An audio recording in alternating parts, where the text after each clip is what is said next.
What's going on, family? This is Nathan Gorham. I'm just doing a quick video because I was looking at a property that's on the market for sale right now, and I got word that there's a potential that it could go fairly soon. So I'm going to crunch some numbers just to see what this thing might look like, and just to kind of go through the process a little bit on how I don't know, maybe evaluate or just back check kind of what I feel about a property's value and cost and all that kind of stuff, and see if things make sense. So this is a property that they have it on the market for $75,000.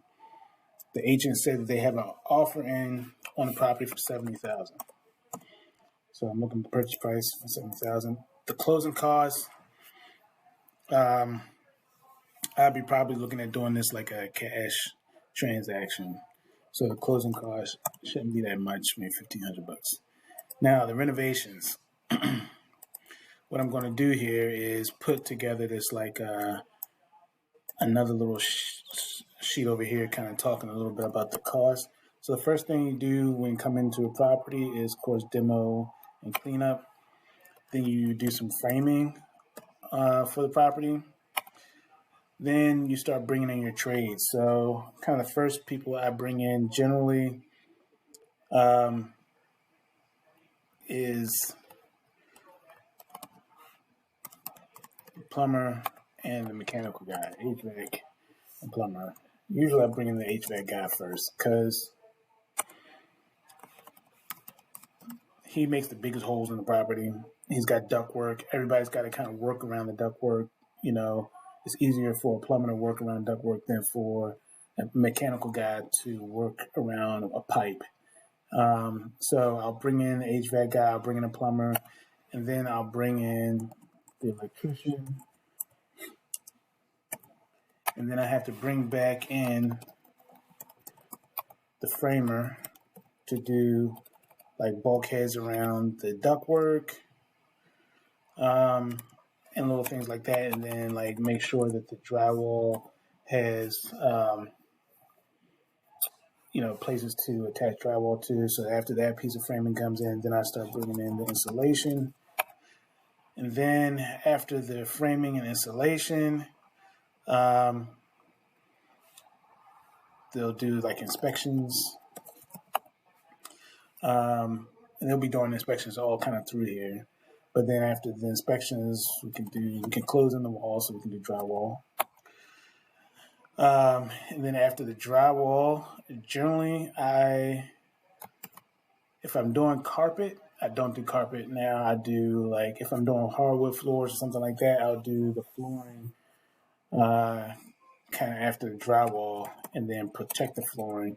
The reason why I do this, a lot of people kind of do something different, but the reason why I do the flooring next is because I'll do the trim carpentry, like baseboards and all that kind of stuff, after the flooring. And then after I do the trim, I'll paint. Then after I paint, I do like tile, cabinets, trim carpentry includes like doors. And that's another reason why I sometimes do flooring first, is because if I put the doors in, then do the flooring, then sometimes I have to like undercut at the bottom of all the doors and stuff like that. So I do paint, tile, cabinets, and countertops, and then I'll do like appliances.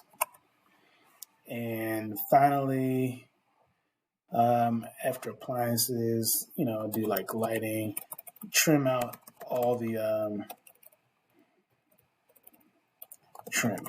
So that's like trim MEP.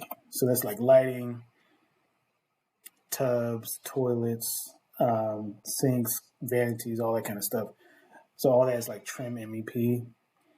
And then after that, do like accessories and clean up and stuff like that. And then some exterior. Oops. And then exterior. So this is going to come up to a total, and I'm going to take that total and I'm going to, instead of having that $100,000 there, I'll have that total there. Okay. So here's my total. Then I'm going to start doing things. So I've talked to, so we'll do like labor and material. And this is why we're going to do this, because sometimes you might think, oh, okay, I can do it for this much. But then once you actually start to put the numbers together, you realize, oh, this is going to cost a lot more than I thought, or I can handle it. I can swing this. So generally, I talk to a guy and he can demo a house for me, probably for like, and this is all labor, I'll say 3,000 for just a demo. But I need to get dumpsters, right? So I probably have to get 2 dumpsters. So that's each one call $650 a piece times 2. All right, then the framing. He can probably do the framing for me for a property this size for about $7,500, and then I'll probably spend about $7,500 in material. Okay.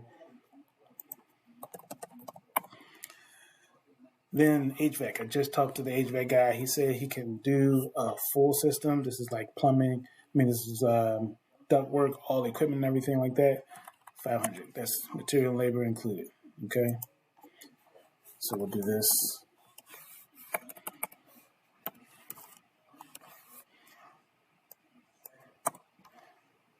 And then we'll copy all of this. This is going to be an expensive project. This is just so you guys can understand like how much this stuff costs. All right. So right now we're up to 3180. Plumber. I talked to the plumber. So I worked with a plumber on the last project. He did the whole apartment building for me for like, I don't know, 10 grand. It was pretty cheap. But I'm not going to put that in here for now because I need to be a little bit more conservative. So I'm going to say 12,000. Electrician, I talked to him. He said 12,000. He's generally pretty good, so I'll put 13,000 just to. Now the framing, we already talked about the framing, but this is like trim carpentry, or this is more like bulkheads and things like that. So we'll call it another $1,000, and usually I can get him to do.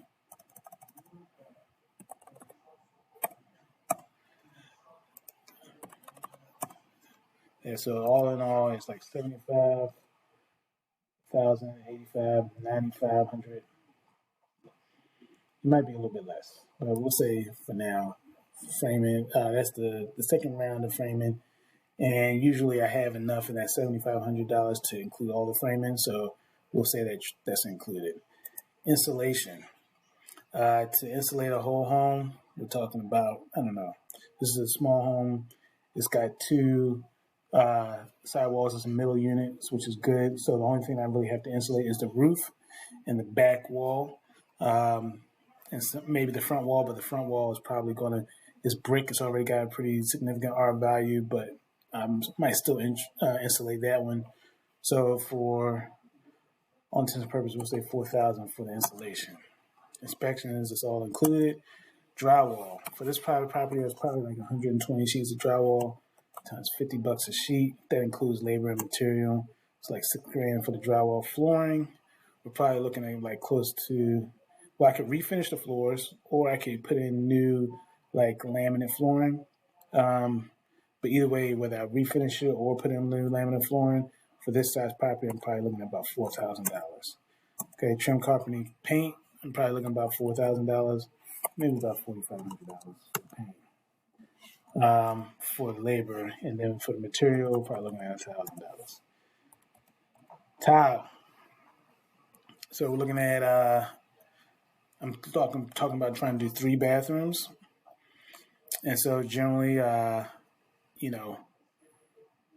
call it 2,500 for the tile, and then probably another $1,000 in material for tile. Cabinets. Most of the times I buy cabinets, it's like $1,500 to purchase the cabinets. It might cost probably like $1,000 for labor to install.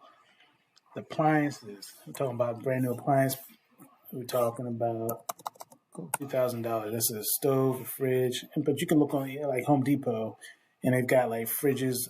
If you're doing like stainless steel appliances, so we got fridges on sale for like 800 for a fridge, 700 for a stove, 300 for a microwave, 400 for a dishwasher, 150 for a garbage disposal.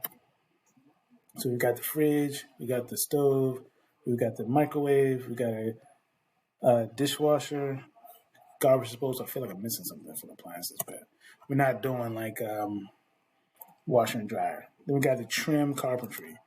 Trim MEP, which is included in these numbers up here, but I still need to buy like a tub, vanities, and things like that. So we'll say that for the fixtures, for all that stuff, we'll call it $2,000. Accessories, don't have much in accessories for this, but mirrors, toilet paper holders, things like that. And then work on the exterior. So this is like cutting lawns, trimming trees, all that kind of stuff. We're talking close to 1,500. Okay. Now, during the course of this, it's going to be trash generated. So while I have $1,300 in demo, sometimes people will put a whole another category. In commercial construction, it's like general requirements or general conditions, but just like miscellaneous. I'll call it, so you guys can kind of get used to the term, general requirements. These are like things that you need, rental, equipment rental, things like that. But I know I'm going to need more dumpsters, right? So I'm going to call it for another 1,300. So right now I'm at 91,950. So all in, we're at 163,450. I'm doing this, I'm working this up initially as a cash deal. Okay. So I'm just going to say this as 163. Properties in the area are selling for 2,000.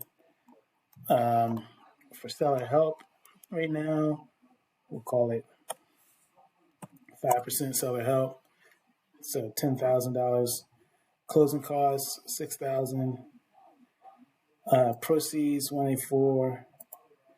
So you can see the profit for a property that I'm paying $70,000 and I have $91,000 in renovations. The profit for that, just on a cash basis, is 13%. Now, that's not a lot, right? That's not a high amount of profit. I was actually looking to hold on to this property and rent it out. Now I know I could get like $1,500 a month maybe on rent for that property.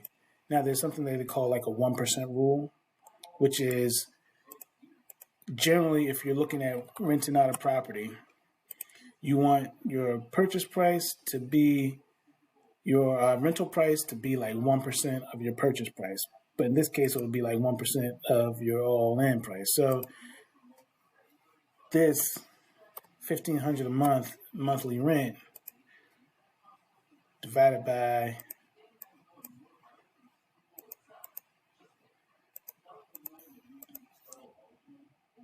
my purchase price, I'm not at 1%, right? I'm at like 0.9%, which some people would say is still acceptable, right? But I don't like this deal. The reason why is because $70,000 is a purchase price. Like if I decide to sell it, say I ran into trouble and I decided that I wanted to sell it, and I tried to sell it for like $200,000, I might be able to sell it for a little bit more. But if I try to sell it, then I would only make 13% profit. I would make $20,000 for doing all of this renovation work, right? Which is not a good deal for me because it'll probably take me like, 3-4 months to do all that work. And I'll have my own money, my own $163,000 at risk, during that whole process, right? I really wanted to purchase this property for about $40,000. You can see what that does to the numbers, right? Now, if I want to rent this property out, I'm all in at 133. I have a 1.12 percent on the rent. You know, I've met the 1% rule criteria. And then if I have to, you know, switch tax and I have to like just dump it, sell it for whatever reason, I can still sell it for the 200,000. And I can still make 38% profit. Now, people say like the minimum profit I want to make is 25%. All right, so let's see if we can figure out what the purchase price will need to be if we want to make 38%, if we want to make a 25% profit. So to do that, I think we do what they call a goal seek. And I'll see if I can figure out how to do this here, because I used to be able to do it, but I don't have to do it very often. So let me see. I go up to sort and filter, find and replace, good conditional formatting. I think it was like analyze data.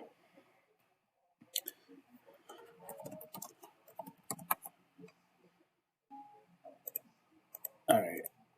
Or what if? Where is it? Where is it? Data. Here it is. What if analysis. Goal seek. Set cell this to 0.25 by changing this cell here. So by doing a goal seek, you can determine what the maximum purchase price you can pay for that property is and still maintain a 25% profit. This is really kind of handy if you're trying to figure out, well, if somebody says, all right, what's your best price you can give me on this property? And you know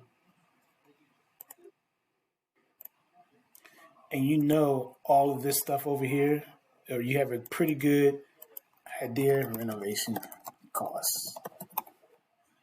All right, so we'll just break this out here.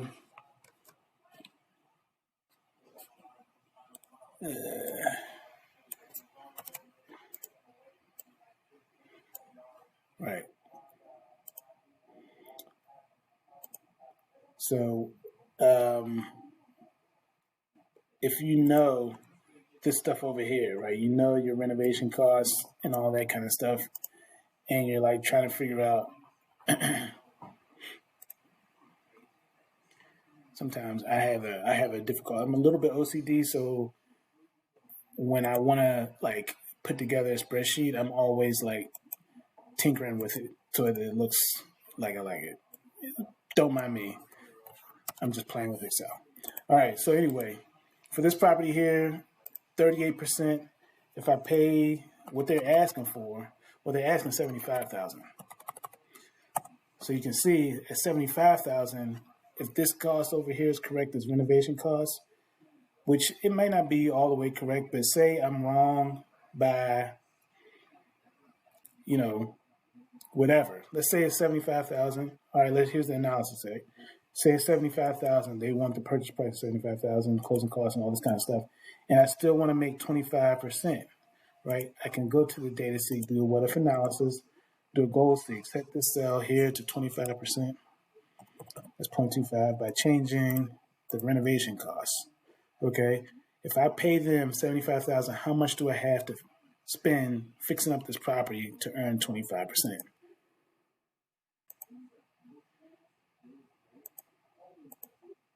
Oh, by changing this cell here.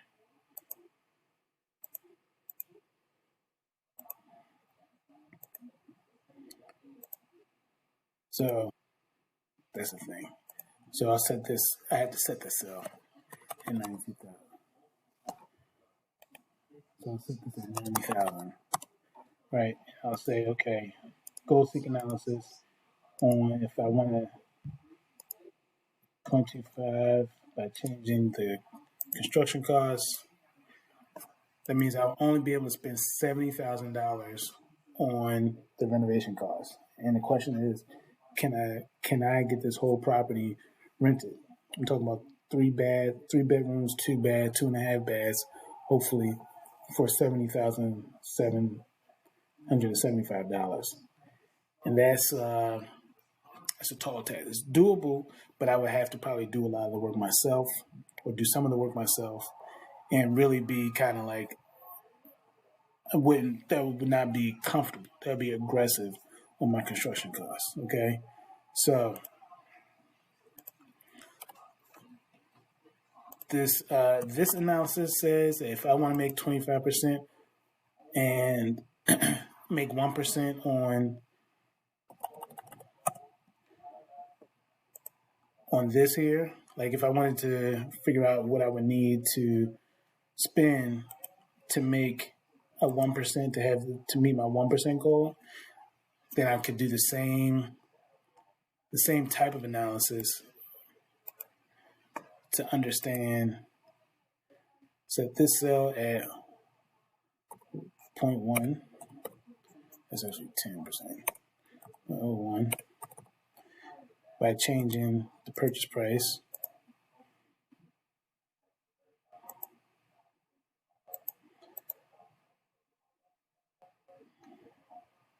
and set this cell to 0.01 by changing this cell here. Goal seeking found solution target value current 90.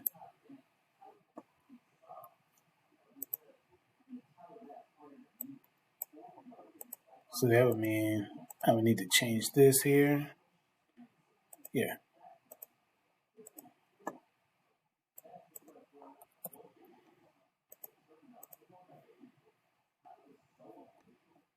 So what I'll do is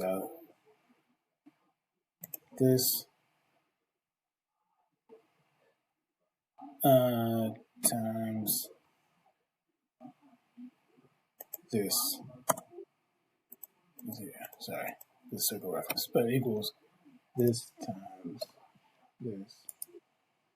Yeah. No, I'll set this at 1.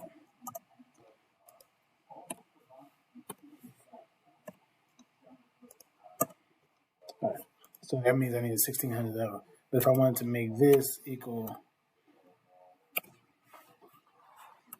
so I need to understand, can I get $1,634 in rent based off of this? And I don't think I can get $1,600 in rent over there. So that means I don't even make my 1% rule if I give them what they ask. Got it? So anyway, these are some of the things that I know. So I can go this way too. Like if I know that the most I can get in rent is $1,500 a month, then that means the purchase price needs to be $56,550. So these are all like the kind of scenarios that you can kind of come up with. But this is a property, and I probably will have to pass on it, even though I want the property because it's right next door to me. The numbers just don't add up, right? So it's unfortunate. I'll just have to, let the seller's agent know that the most I can pay for this property, because I know that the most I can get in rent is $1,500.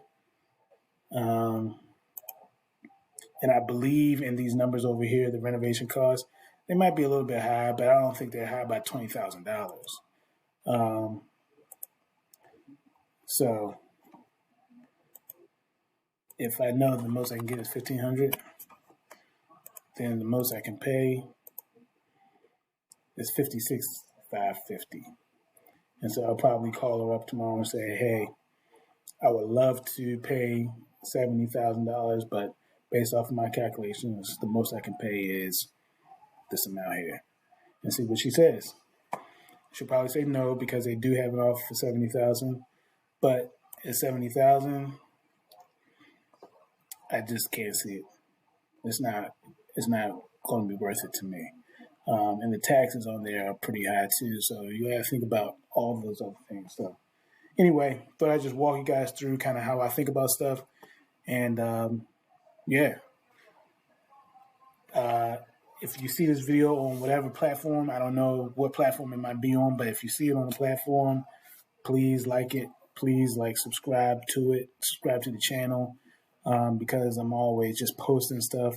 And even if it's just me shooting off the hip, sometimes you might pick up something, that might help you on your deal, or something that you didn't think about, or even something that you didn't know was out there, to kind of help you analyze the property that you're looking at. So this is super, super simple.